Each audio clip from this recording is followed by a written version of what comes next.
السلام عليكم متتبعين قناة جوبة حمدي تي في. اهلا وسهلا بالمشتركات والمشتركين المشاهدين والمشاهدات. اليوم راهي نشارك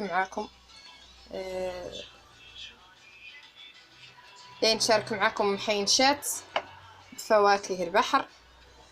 هون عندنا فواكه البحر كاملة طبعا، وهون عندنا الفلفلة الخضراء والحمراء وبصلة مشلضة. هون الشعرية الصينية راهيها واجدة. ونبدأ على بركة الله. هنا نضيفوا الزيت، بسم الله. نضيفوا طبعا الفلفلة والبصلة، ضفنا العطرية والملح وضرك. له نضيفوا القزبور اللي طبعا شاركته معاكم، هو مزال على طبيعته.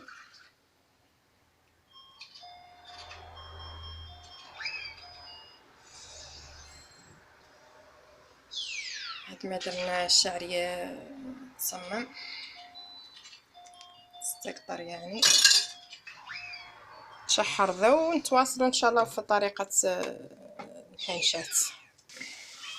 منين استقطرت هذه راهي نقطعوها بالمقص كامله في الفتاك، وراهي ان شاء الله نخلو لين تشحر هذه البصله والفلفله شوي ياك نضيفوها. بعد ما تشحر هذا تشحر الحوت والبصله والفلفله، لا نضيفو عليهم باذن الله الشعريه من بعد ما استقطرت كامله كامله.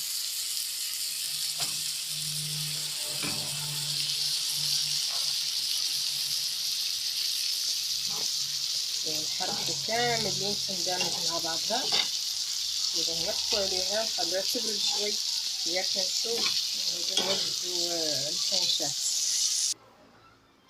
على بركة الله. حنا هما وجدت الغرقة طبعا دهنتها، انا ضوبلتها، خفت من ربما تقطع على حسب هذا موقف اللوز. المهم انا ضفت لها بطريقتي الفرماج، تعجبني بالفرماج تجي مع الكو